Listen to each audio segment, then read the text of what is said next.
Welcome to the Power of Your Mind podcast. I'm Victoria Gallagher, your host. Have you been attempting to use law of attraction or hypnosis to attract financial abundance, a soulmate, or career success? Would you like to be happy, motivated, and successful?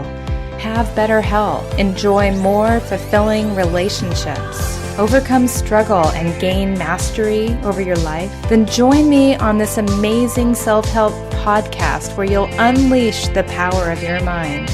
I'll be sharing 20 years of wisdom and techniques of hypnotherapy, law of attraction, visualization, meditation, personal growth, positive affirmations, and other effective methods to help you tap into the great power which resides in your mind and become the best version of yourself. Well, hello and welcome to today's episode of the Power of Your Mind podcast. You're listening to episode number 86. I'm Victoria Gallagher, Law of Attraction coach and #1 best-selling author of Practical Law of Attraction. Align yourself with the manifesting conditions and successfully attract your desires. I'm also a clinical hypnotherapist, founder of Hypnotic.com and HypnoCloud apps.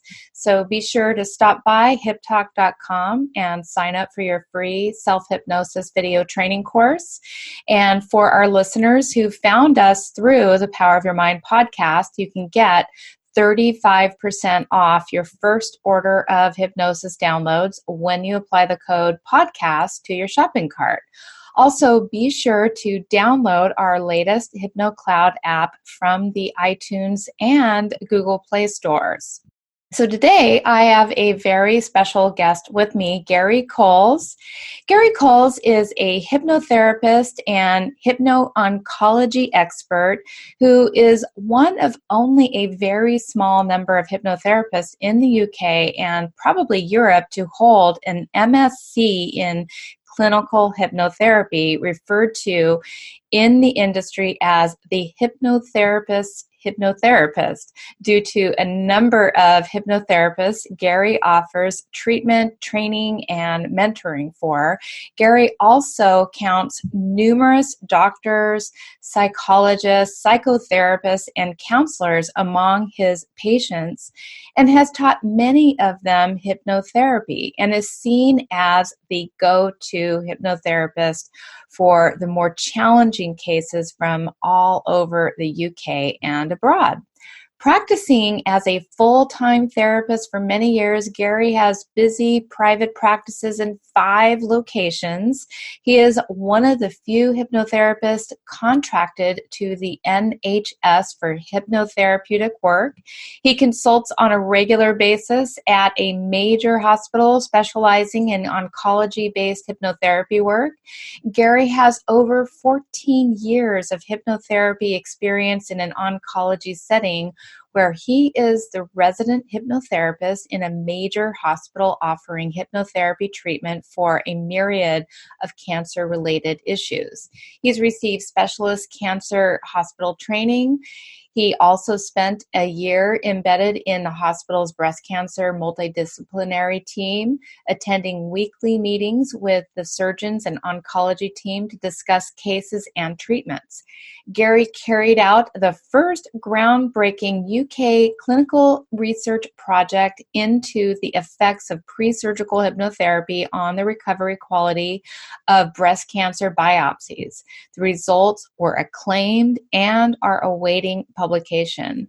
Garry was recently elected for the second time by his peers in the industry to the Hypnotherapy Profession Specific Board, PSB, for the Complementary and Natural Healthcare Council, CNHC, where he advises the CNHC on all aspects of hypnotherapy governance and training. He was also part of the team of 3 who formulated the basic UK curriculum for hypnotherapy training. Garry is in demand as a regular presenter at conferences and conventions all over the world in addition to presenting his own highly acclaimed master classes. And today, Garry is going to share with us some of his insights about hypno-oncology and hypnotic interventions for the cancer journey. So welcome to the show, Garry. Welcome. Good evening from the UK. Nice to talk to you, Victoria. Nice to talk to you. Nice to see you again after our visit in the UK. Yeah. It was great hanging out with you there. So let's just jump right into it. How did you get into hypnotherapy in the first place?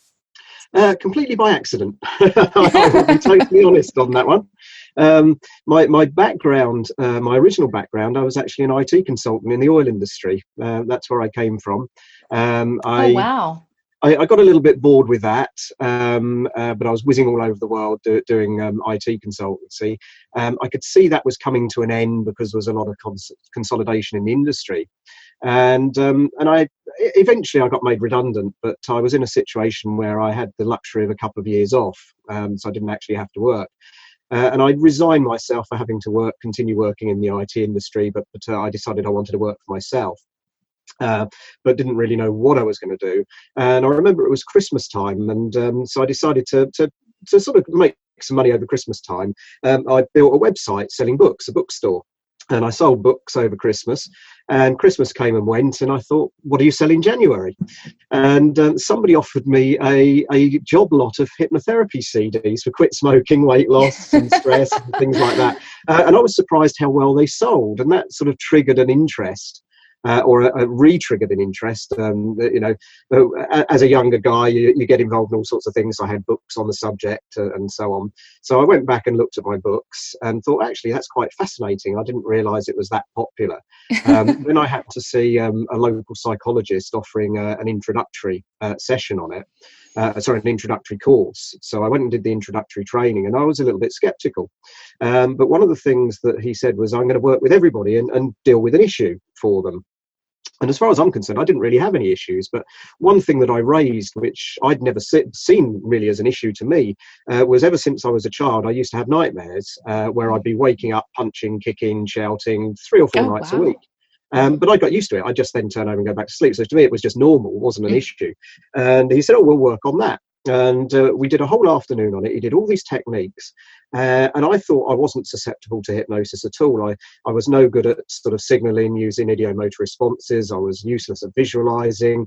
To me, I was just sitting there with my eyes shut, listening to him talking. And I thought, this is dreadful. It's a complete waste of time. And so on. And at the end of the session, he said, what do you think about it? And I said, well, I was just keeping my eyes shut out of respect for who you are and what you were trying to do. And I said, I just don't think anything happened. And he said, okay, let's just see how it goes. And so I went off feeling rather disappointed with the whole thing. And I think it was about 3 weeks later that I suddenly realised that I hadn't had a nightmare since. Isn't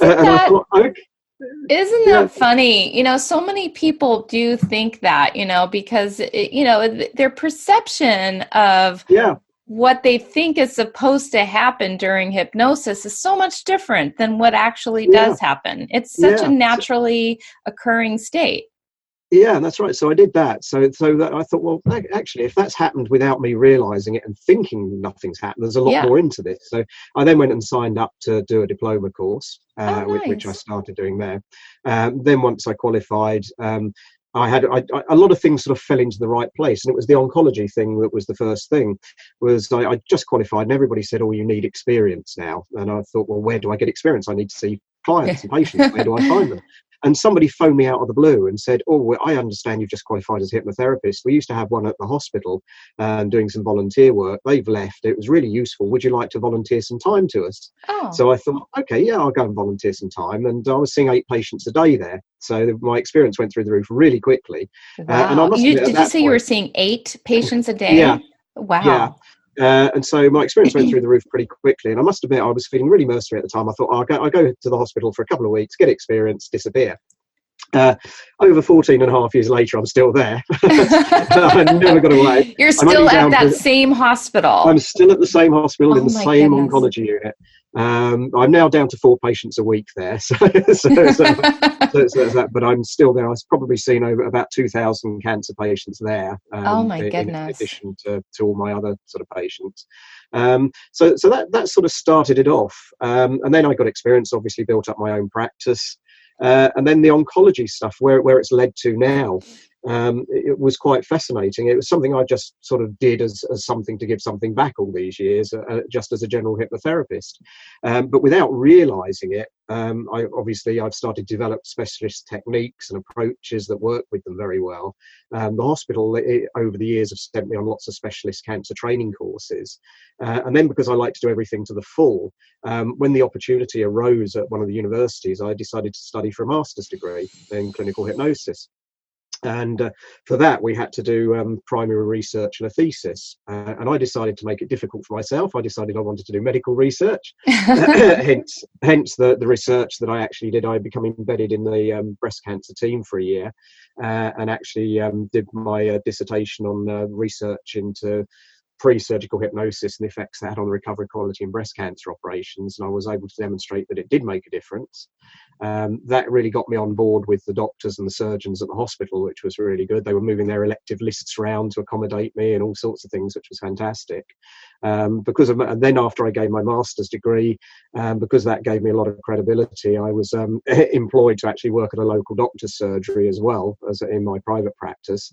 So I'm one of the few that do that in the UK. And then the oncology thing was the thing that then really took off, because after I'd done my master's degree and I did my research, I started getting a few emails from people saying, "Oh, we understand you're a bit of an expert with cancer patients. Can you give us some advice?" So I did that, and then I was asked to do the odd podcast, and then I started getting more emails. Then it really took off when I was asked to do the first UK hypnosis convention, and I spoke there. And that went down well because I've spoken every year there. And then in turn, I was invited to go to HT Live in Vegas. And then it was suggested that I put a training course together for hypno-oncology. And I must admit, my original idea was nobody's going to be interested. Yeah. And I thought, it's such a niche subject, nobody's going to be interested. But I put a course together, and I did my first one 2 years ago. And this is a London. course that trains hypnotherapists on how to do what you do, or? It's hypnotherapists, psychologists, doctors, nurses, etc. Okay. But it teaches them specifically. We have 2 courses. We have a 1-day and a 2-day, but it teaches them specifically how to work with cancer patients. It gives you the background to cancer, how it forms, grading, staging, so on, so that you know the treatment protocols they're going through, so you understand the patient's journey.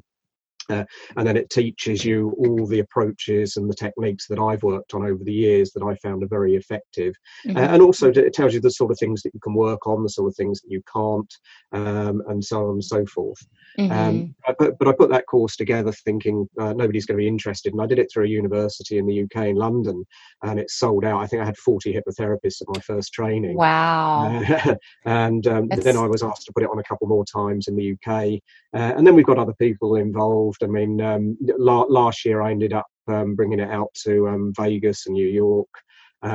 Just at the end of the year, I was invited by somebody who'd attended one of my courses in the UK. I had a Scottish nurse who lives in Bahrain, and she works for a psychological therapy centre in Bahrain. And she spoke to them, and I was invited over to Bahrain in October to actually train the psychologists over there. Wow. And this year it's gone mad. I've got either myself or other people involved in. We've got training courses in New York, Boston, Las Vegas, Ottawa, Amsterdam, Brussels, Birmingham. So it's sort of organically grown. You know, it's really interesting, and I'm just really feeling compelled to say this because it just feels like almost like you were chosen, you know, like you didn't choose this path necessarily for yourself. It just chose you, and it just happened. Yeah. Yeah. And you're allowing yourself to be guided and do the work that you were intended to do. And it's like the universe working through you and healing people through you. I don't know if you feel the same way about what you Well, do? it was an interesting one because I've always been sort of, and again, the reason I did the master's degree, because I come from with the IT, I come from a mathematics and science background. I mean, my original studies was maths and computer science, so that is my original background, and because I like to be scientific, that's why I did the master's degree in this.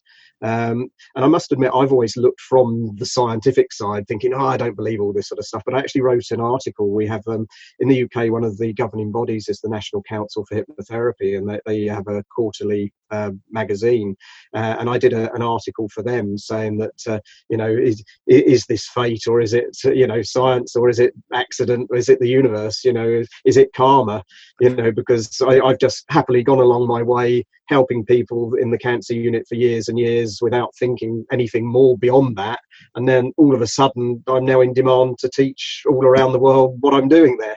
Exactly. It just feels like something you were destined for, something that because so many people, they struggle to get into a position like that, where they they're at the top. I mean, they have a lot of struggles, and for you it just kind of seems like you just have been able to you worked hard, you did all of your studying, and it's not that it was easy, but you've gone in the direction that is really helping a lot of people. And I really commend you for the work. In fact, it's one of the jokes I have at the hospital, because obviously I started doing the training a couple of years ago, and I've now been at the hospital about 14 and a half years. And it's one of the jokes they have at the management of the hospital whenever we get sort of new people actually working at the hospital in the complementary sort of therapy section. People are saying, do we get anything out of this? What happens in the future? And they keep sort of using me as the butt of the joke now, saying, if you stay here for 12 years, you get to travel the world and teach people. Oh, that's great. That's great. So speaking of perceptions, we had talked about a little earlier, people have different perceptions about what's supposed to happen when you go into hypnosis. How is hypnotherapy perceived generally in the UK? How do people perceive it?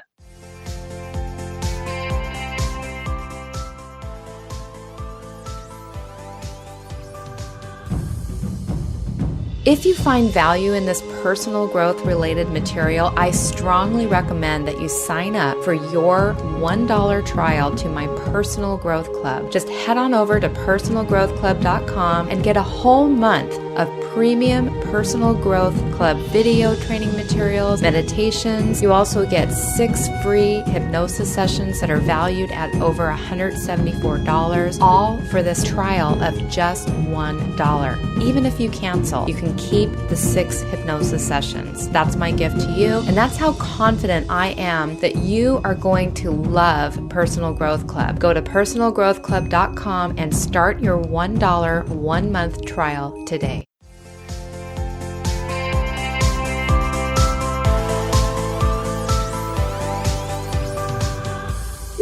Again, I guess the same as the States and elsewhere, although it's slightly different over here in some ways, because I know in the States, in a lot of places, you can't call yourself a hypnotherapist. You have to be a consulting hypnotist, because I'm a member of the NGH over there, and obviously it's slightly different.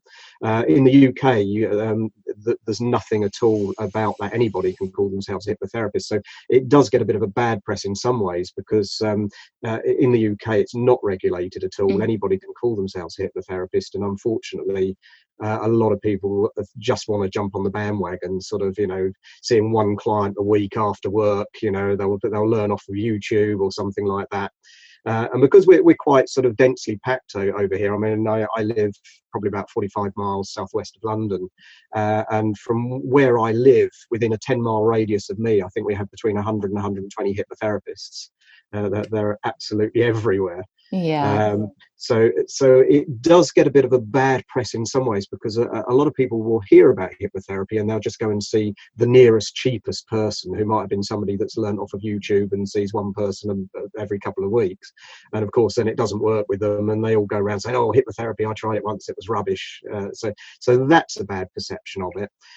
But it is getting more and more widely accepted, particularly the fact that, the hospitals are using it, or certain hospitals are using it. The doctors are more inclined to use it. I mean, I work in a doctor's practice. I've got another couple of doctors that actually regularly refer people to me, and I've got a couple of doctors that are actually patients of mine and who actually refer me. So it is becoming more widely recognised and more accepted. I think because people tend to want to look at a more holistic approach rather than drug-based approach to working with themselves on different things. Yeah, it's so true. I mean, I think more and more people are finally starting to recognize hypnotherapy as a valid way to incorporate all of the, the mind-body connection. More and more people are starting to understand that. And I mean, that's basically, I mean, you deal a lot with the mind-body connection when it comes to your very specific trade. Yeah, and it's interesting, the statistics on that front about how many people actually seek out things like hypnotherapy when they're going through the cancer journey, and some other frightening statistics. And this is one of the reasons that I've gone around to sort of teaching hypnotherapists. Is one thing, I meet an awful lot of hypnotherapists who are very highly qualified, very experienced, and very good at what they do. But as soon as they actually come across somebody, quite often, sadly, in their own family or a close friend, that are suddenly diagnosed with cancer, they tend to fall apart and have no idea what they can do. They might be very experienced, but they're suddenly saying, what can I do with them? How can I help? And so on, which was why I put my training together. But the other reason behind it, statistics are quite frightening. I mean, look to statistics for the Western world. And that includes obviously the UK, the US, Canada, and so on. And the statistics are that out of people born since 1960, actually 1 in 2 will actually encounter cancer in their life. That's a huge... 1 in 2. 1 in 2 people will actually... And did you say people born prior to the 60s? No, since 1960. Since 1960, yeah. 1 in 2. Yeah, it's quite funny, and even sort of moving that down, 1 in 7 women born since then will get breast cancer. 1 in 8 men will get prostate cancer. Bowel cancer affects 1 in 15 men and 1 in 18 women.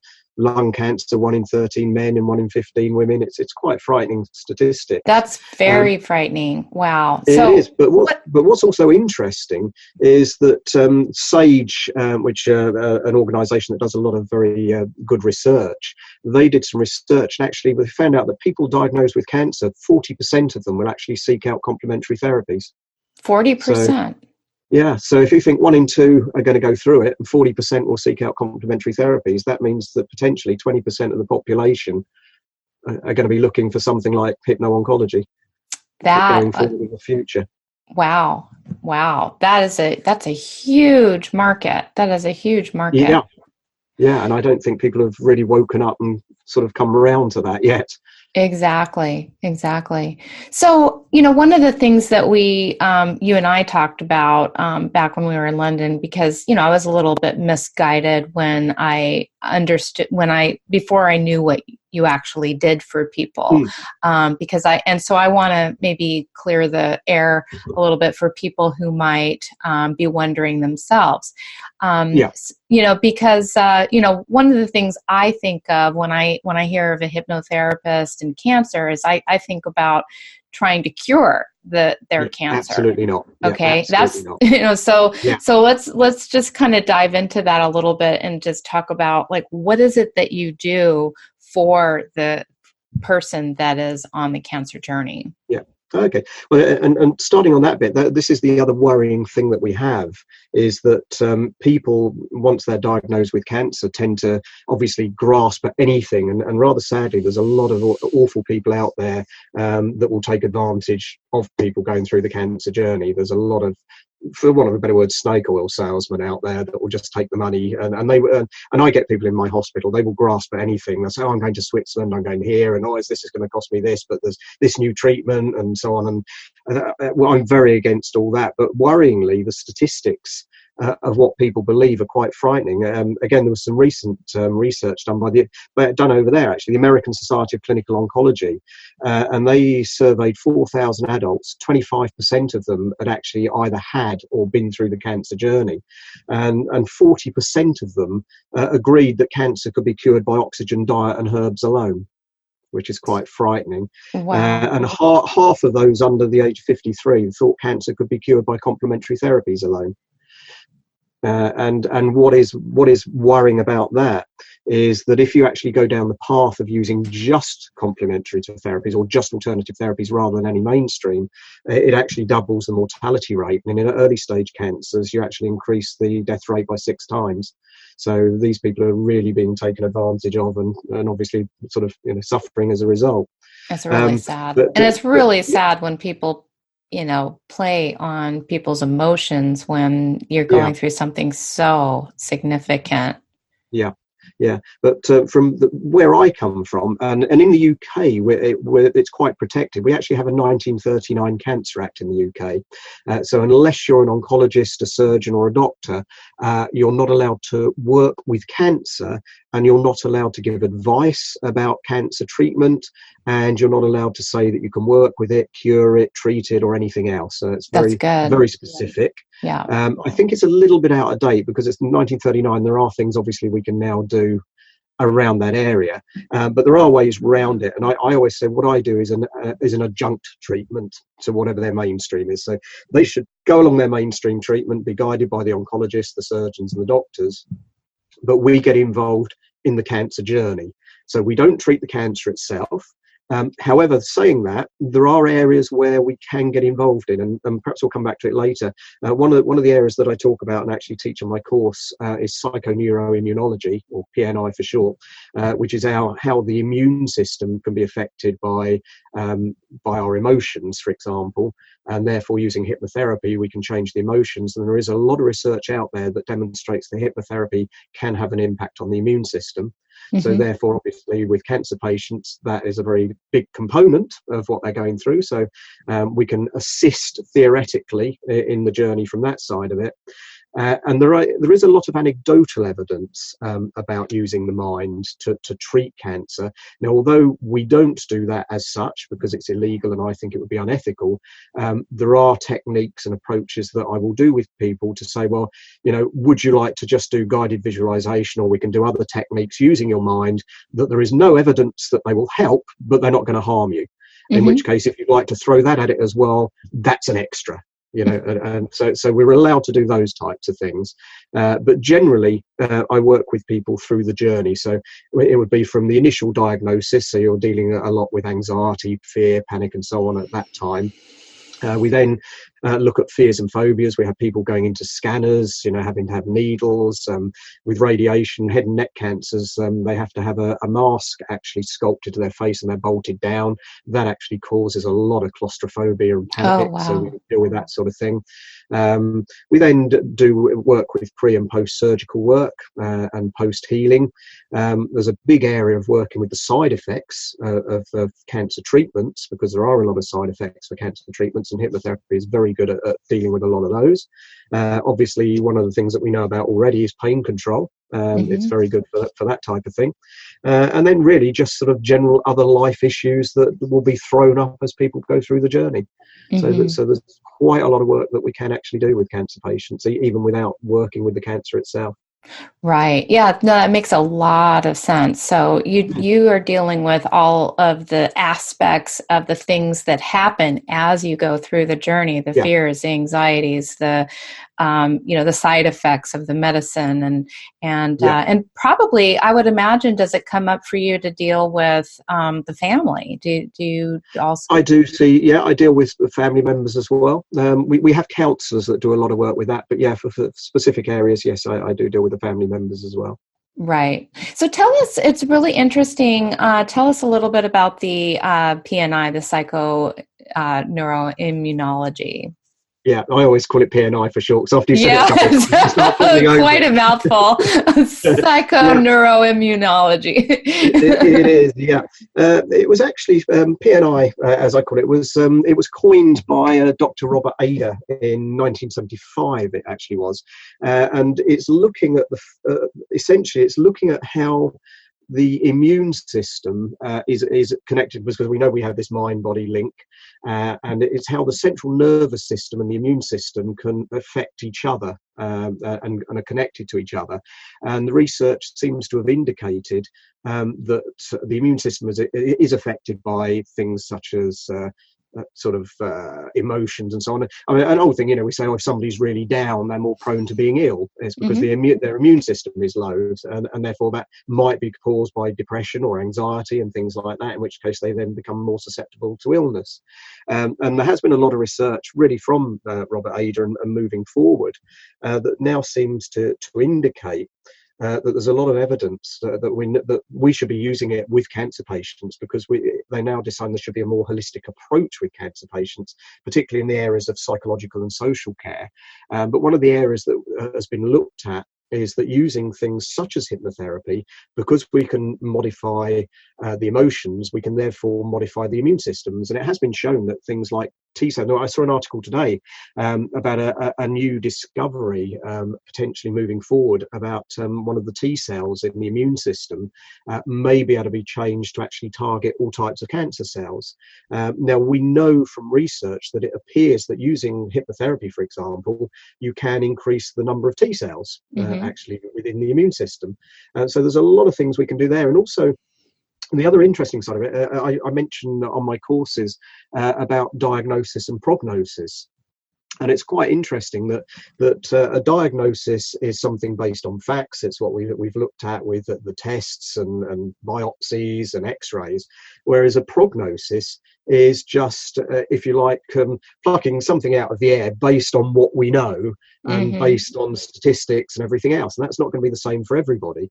Right. But it's surprising how much a prognosis, if it's given by somebody in authority, how much that can be taken as either a direct or indirect suggestion. Yes, we're talking about when the doctor says, okay, you have 6 months to live, and it's almost like you just follow that as a command. Yeah, that's right. Yeah, so again, that all comes on the PNI side of things to an extent, because you're down regulating the immune system, because you're now into that sort of mode. Right.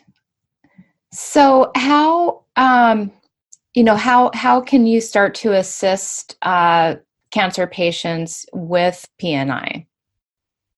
Again, we work with the PNI aspect. That's only a small part of what we do with cancer patients. But again, we do a lot of work with the immune system because one of the areas there's a couple of things. Obviously, if they have surgery and healing and so on, you need the immune system, particularly good for that, for stopping infections and so on. We can do experimental work to try and get the immune system to target cancer cells. But again, that is purely experimental work. Ethically and legally, we're not allowed to work with the cancer, but we can do experimental work with them as an extra. But again, one of the things that happens with chemotherapy, for example, and other treatments, is that the immune system gets very, very sort of hammered, very down-regulated. And again, we can work with the patients using hypnotherapy to actually counteract that going on. Right. So why do you think it's important for other hypnotherapists out there to get involved in hypno-oncology? Well, I think it's important, really, just because the amount of people that are going to require that in the future. I mean, if you think, sort of looking at the statistics, 20% of the population are going to be looking for those sorts of services. Do we have the hypnotherapists that are trained well enough to be able to do that? And coming back to the thing that I mentioned to start with, I meet an awful lot of very well-meaning, very experienced, very highly qualified hypnotherapists that as soon as they are faced with somebody in the cancer journey, and particularly a family member, they just have no idea what to do. And And there are other aspects to it as well, particularly if you're in the hospital. I mean, we know as hypnotherapists that a big thing that we do is rapport and so on with people. And if you're seeing a cancer patient, particularly if you're seeing them in hospital, you're then considered to be another expert, just as the oncologist is, the surgeon is, and so on. I will find people will come into my room and they'll be clutching their hospital notes, and they say, "Oh, I've got breast cancer, stage 3, grade 4. I'm on Herceptin. I've had chemotherapy, etc., etc." And if you look at them blankly, thinking, "I've got no idea what you're talking about," you've lost all rapport, all credibility. So the idea is, from my idea, is you need a background in the patient's journey to start with. You need to understand what all the terminology is. You need to understand how cancer is formed, what the staging and grading is, what the treatments are, what the side effects to the treatments are, so that you have a good grounding based on that. You then know what you can work with and how you can work with that. Yeah, So absolutely. that is the first part of the course, is teaching all that. And then the other parts of the course really are going to look at the specific approaches that I've developed over the years or adapted. There's a lot of scripts for people, but there's a lot of techniques that I've found actually work with cancer patients or people in those specific sort of psychological sort of modes at that time. Particularly, for example, a lot of people you might only see once in hospital. You'll see them when they might have been diagnosed, or they're having a panic attack because somebody's trying to put them into a scanner or something. So there's a number of fast techniques that you have to use, because you're faced with somebody having a full-blown panic attack that you need to resolve in the next couple of minutes so they can have treatment. So that would be sort of things that you get involved with, and we have techniques and approaches for that. But then you will have other people that you're working with through the journey as they're going through different aspects of it.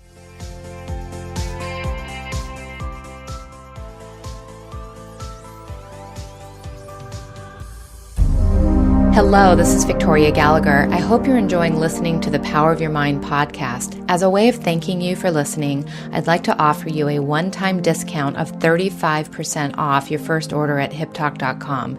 Just go to hyptalk.com and enter the code podcast in the discount code area in your cart, and you'll receive 35% off your first order. Thank you so much for listening to the Power of Your Mind podcast.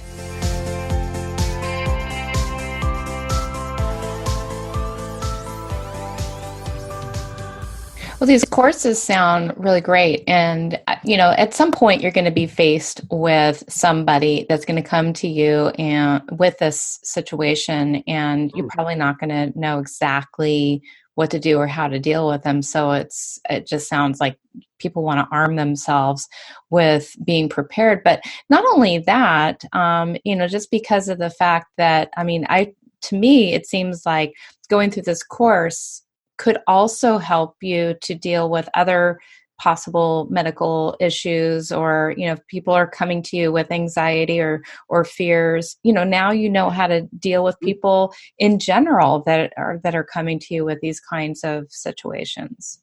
Absolutely. I mean, a lot of the techniques and approaches that I teach on the courses, you can adapt and use for all sorts of different issues and problems. In fact, it made me laugh. The very first course that I did, I had over 40 hypnotherapists attended, and the feedback forms and the reviews were absolutely fantastic, as they always are. Apart from one person, I had one person who put in negative feedback, and he had 2 comments, and the 2 comments, number one was, "I talk too much about cancer." I think wasn't that what he was going there to get certified in? Yeah, and the second thing was, he said, all the techniques you taught, or a lot of the techniques you taught, they're not just specific for cancer patients. I could use that with a lot of things, and I thought it was going to be specific for cancer. So I thought, yeah, bizarre.